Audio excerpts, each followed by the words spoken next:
রোদ উঠছে তোরা মাকড়টাকে শুকা দেখে কি করি গো দিবা যায় না তো শুনছেন না রোদ উঠছে তোরা কোন হানে জানে জানি মাকড় শুকা দিন কাকুন ও যে গাড়ি গো পয়সা দিব পয়সা নাই দিলে বারবার কষে গো রোদ উঠলে তো একটু আগে আয়ো পয়সা ফেলে মা কই হুকাই দিবে দেখে রোদ উঠছে রোদ কি পাওয়া যায় পয়সা ফেলে মানুষের কাম করে লাভ আছে তোমার তো খালি পয়সাই নাকি পয়সা পয়সা রাখবে না খান রাখবে না তো কামাই করে আর না কামাই করে বাদ ঘুরুন খেতলে ও তো মা কই ভাঙ্গে দিতে হিন্দে মা কই হুকাই দিবি পয়সা তো রাখবে না বান্ধব খালি পয়সাই নাকি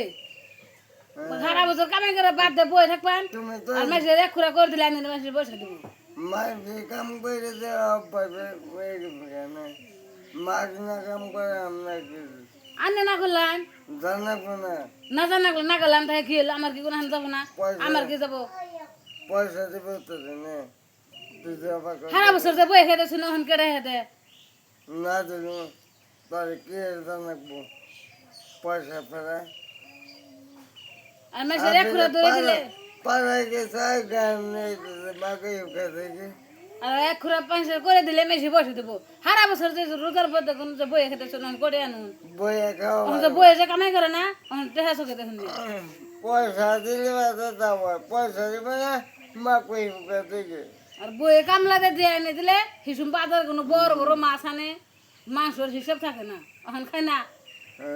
ওই তো পয়সা দিলে যা না দিলে জানাবো যাম না পয়সা দেবো না যাবো না হ্যাঁ পয়সা আমারই বললাম রোদ রোদ উঠবো গরম ধরবো আমি গরম ফ্যান ধরে দেখে হ্যাঁ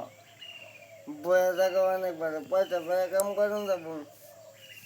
পয়লে পাতায় তাও বটে পয়লে পাতায় তাও বটে কলে বাদাই তাও যা মনে হয় তাই করো। বই খাও